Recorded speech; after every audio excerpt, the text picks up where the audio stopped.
En el sutil y despiadado universo del periodismo de sociedad, donde los rumores se propagan más rápido que una conexión de fibra óptica y la reputación se juega a diario en una partida de ajedrez sin reglas, ha tenido lugar un episodio que bien podría considerarse como un antes y un después en la historia reciente de las celebridades nacionales.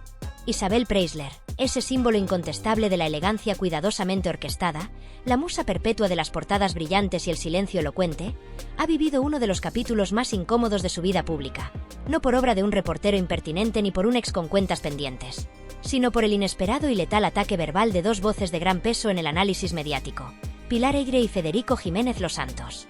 Lo que comenzó como un comentario aparentemente casual en una columna de opinión y una mención sardónica en un programa de radio matinal, terminó por detonar una tormenta que ni el protocolo ni los mayordomos de guante blanco pudieron frenar. Todo se remonta a la etapa posterior a su ruptura con Mario Vargas Llosa, una separación envuelta en declaraciones suaves pero cargadas de veneno diplomático, en las que Isabel, sin perder la compostura, atribuía el final de la relación a los celos infundados del novel. Lejos de perder la compostura, se replegó en su universo de porcelana, exclusividades y manteles de lino, resguardada tras los muros de su mansión en Puerta de Hierro, rodeada de hortensias importadas, vajillas conmemorativas y un silencio que, tratándose de ella, ya era noticia. Pero como ocurre en toda corte donde la reina decide callar, son sus alrededores los que comienzan a hablar.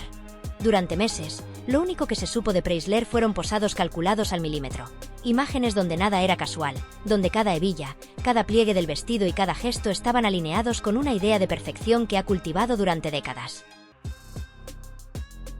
Fue en ese silencio, en esa aparente calma, donde Pilar Alegre decidió lanzar el primer dardo.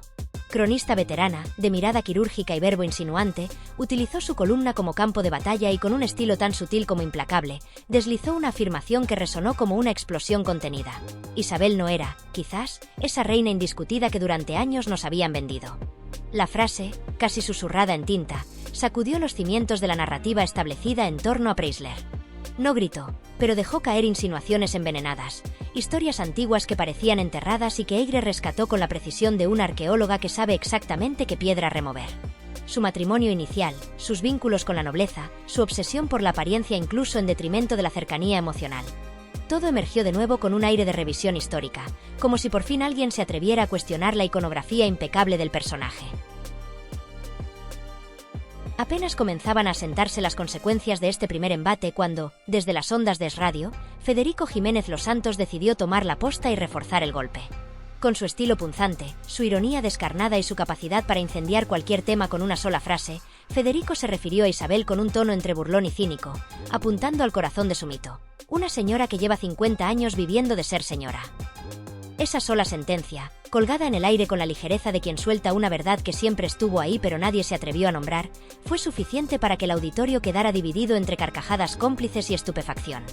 A partir de ahí, la figura pública de Preisler se convirtió en blanco de debate nacional, como si al cuestionarse su estatus, se abriera una puerta a reexaminar toda una era del glamour institucionalizado en España.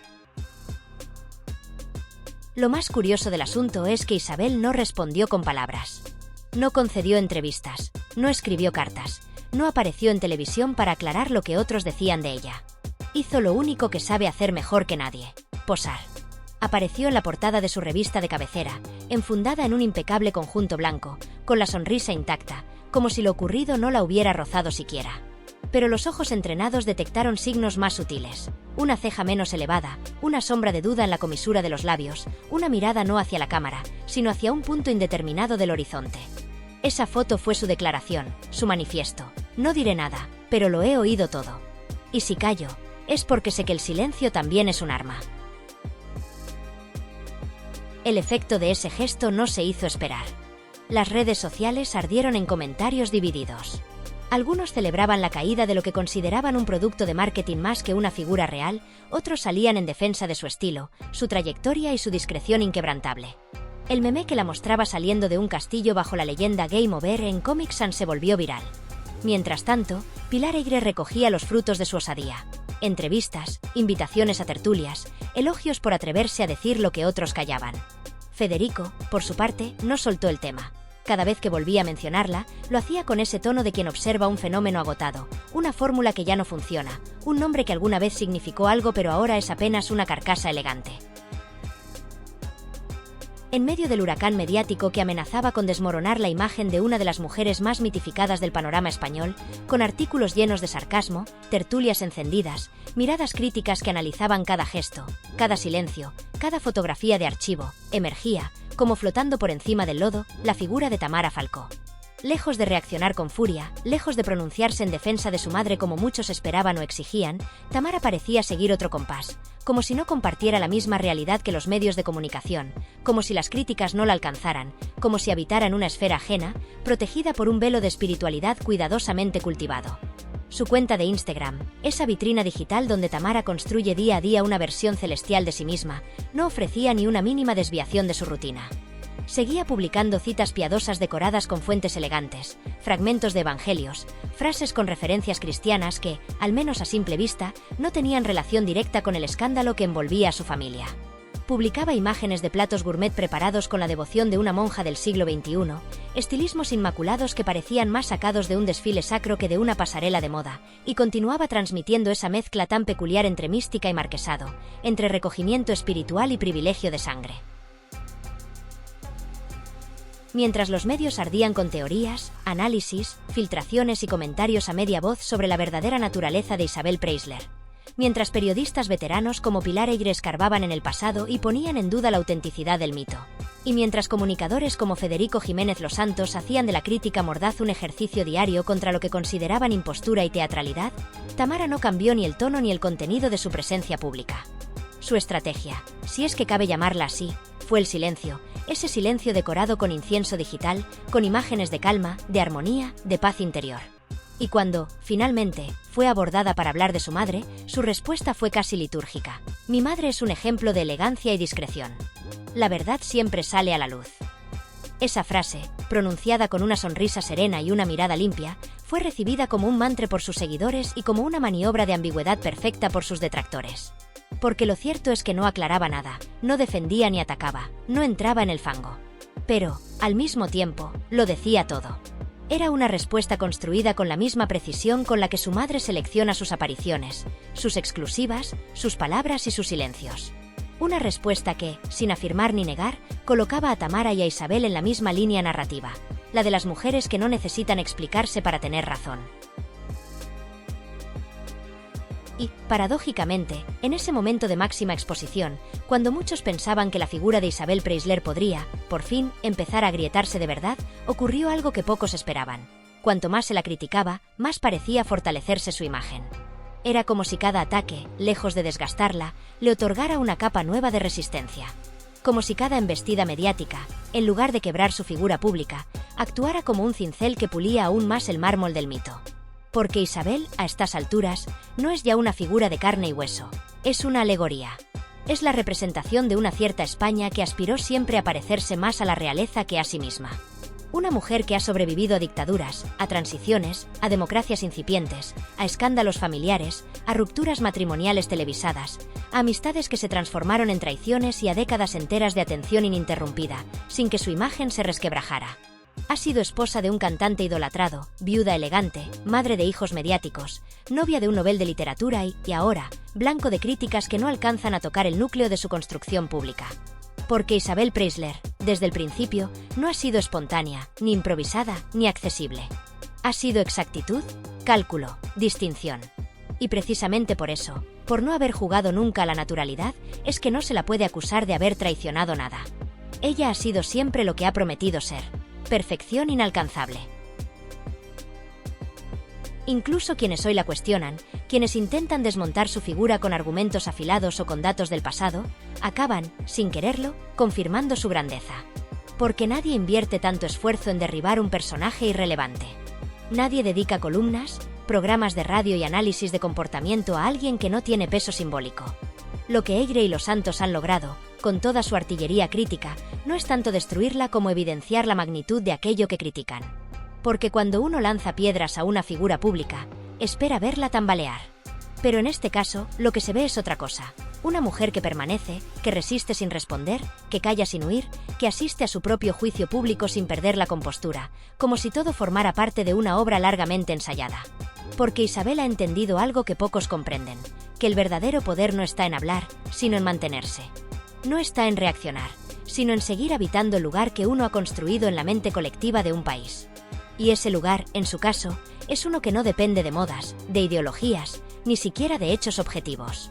Es un espacio que ella ha ganado a fuerza de estrategia, de autocontrol, de una elegancia tan firme que parece heredada de otro tiempo. Una elegancia que no se mancha, que no se ensucia, que no se rebaja. Puede perder joyas, puede perder aliados, puede incluso ver cómo parte de su entorno se desmorona, pero lo que no pierde Isabel Preisler es su posición simbólica.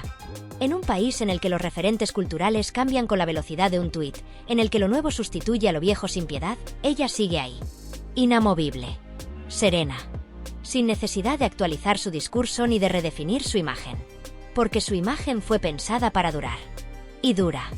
No porque la gente se identifique con ella, sino precisamente porque no pueden hacerlo. Porque representa aquello que la mayoría jamás podrá ser. Y eso, en el fondo, es lo que la hace tan inquebrantable. Su victoria no está en convencer, sino en imponerse. No está en explicarse, sino en ocupar un espacio que nadie más sabe cómo llenar. Puede que todo a su alrededor cambie. Que sus hijos evolucionen, que los medios giren, que la sociedad avance o retroceda. Pero Isabel se mantiene. No como mujer, ni siquiera como celebridad, sino como símbolo. Como estatua viviente de una era que se resiste a desaparecer. Y ahí, en esa permanencia casi sobrenatural, radica el verdadero misterio que la envuelve. Porque no se trata de lo que ha dicho, ni de lo que ha hecho, sino de lo que ha hecho sentir. Y de cómo lo ha hecho, siempre, sin despeinarse. Hay sonrisas que no se esbozan, sino que se calculan. La de Isabel, por ejemplo, no se ofrece al azar ni por instinto, se calibra con exactitud de orfebre.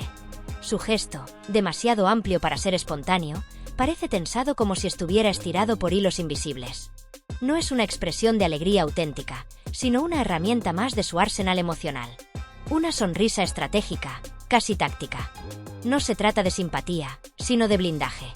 Porque Isabel, sin que muchos la adviertan, domina la expresión facial como un campo de batalla, como quien dispone de un repertorio de sonrisas graduadas.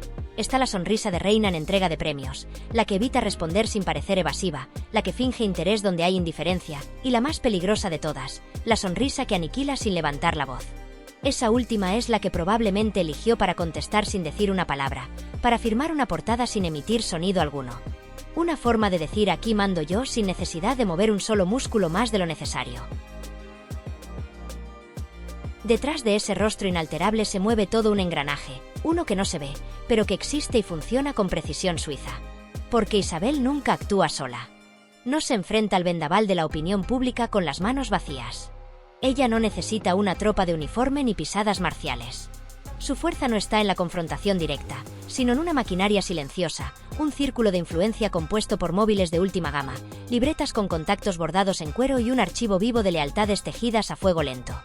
Ese contingente, esa red sigilosa, no irrumpe con estridencias. Actúa con elegancia quirúrgica, sembrando rumores en los lugares precisos, filtrando confidencias con apariencia de casualidad, sugiriendo titulares en los que se afirma su serenidad en medio de la tormenta, sin que nadie haya hablado siquiera de que existiera tal tempestad.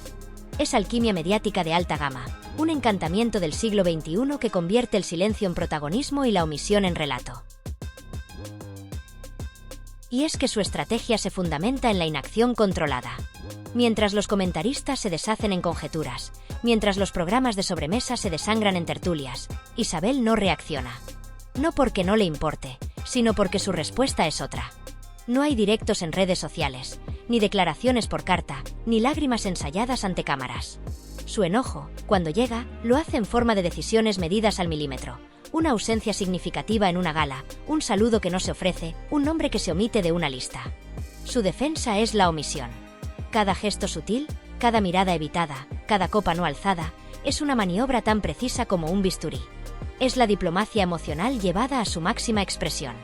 Su entorno también colabora. Hay voces que no se alzan, pero que son escuchadas. Antiguos directores de medios, editores que conocen las reglas del juego y entienden que publicar ciertos detalles sobre Isabel es encender una mecha en una sala cerrada. Porque Isabel recuerda, y quien recuerda no necesita gritar. Solo esperar. Y en esa espera estratégica, se consolida un campo de batalla donde no hay sangre, pero sí víctimas. Es una guerra sin trincheras visibles, en la que los disparos son suspiros, los escudos son copas de cristal tallado, y los soldados visten chaquetas de lino y gafas oscuras en interiores. No es casualidad que todo este entramado parezca sacado de una serie como The Crown, pero con jamón ibérico y susurros en lugar de discursos. El pueblo, nosotros, espectadores sin cetros ni vajillas de plata, observamos hipnotizados. Porque hay algo profundamente ibérico en esa forma de resistencia que no necesita el grito, que corta con la elegancia de un cuchillo afilado en silencio. Donde otros pierden la compostura, Isabel posa con su bata de seda y gana sin bajar al ruedo. No necesita demostrar que otros exageran o que mienten, le basta con mantener el control del relato. Porque la narrativa no puede escribirse sin su aprobación. Y si alguien osa narrar en su nombre, ella no responde con palabras, sino con una ausencia. Y esa ausencia grita más que cualquier editorial. En esa elección deliberada del silencio hay un mensaje que solo los atentos descifran. Pilar Eyre puede llenar páginas con insinuaciones, Federico puede lanzar afirmaciones como dardos, pero sin respuesta visible, sus palabras se diluyen en el eco de su propia desesperación. Lo que parecía análisis se transforma en obsesión. Y esa es la gran victoria de Isabel. Su indiferencia desarma, su quietud desorienta. Porque en este tablero de ajedrez, ella no juega con fichas, sino con el espacio. Con lo que no dice, con lo que no muestra. Su presencia es su jugada. Lo más desconcertante para sus detractores no es su defensa, sino su falta de necesidad de defenderse. Porque Isabel nunca se ha aferrado al barro, ni siquiera para las rutinas de belleza. Prefiere el terreno firme de la estética, el equilibrio emocional, el autocontrol casi ritual. Donde otros alzan la voz, ella acomoda las flores del centro de mesa. Donde se exige una réplica, ella cruza una pierna con gracia medida. Su respuesta al escándalo es una copa bien servida, una postura inmaculada, una fotografía en la que hasta el ángulo del zapato tiene intención. Porque cuando se decide no hablar, todo lo demás se convierte en declaración. Esa es la gran lección que tal vez subestimaron sus críticos. Creyeron que combatían a una mujer, pero lo que enfrentaban era un emblema, una construcción simbólica cultivada con paciencia y exactitud durante décadas. Y los emblemas, cuando están bien forjados, no se derriban con titulares. Al contrario, cada intento de ataque los fortalece ante los ojos de quienes los han admirado en silencio. Porque Isabel no se ha mantenido en la cima por su rostro ni por sus romances, sino por su capacidad para no molestar, para no agobiar, para no exponer sus emociones como mercancía. ¿Cuántas veces ha mostrado su vulnerabilidad?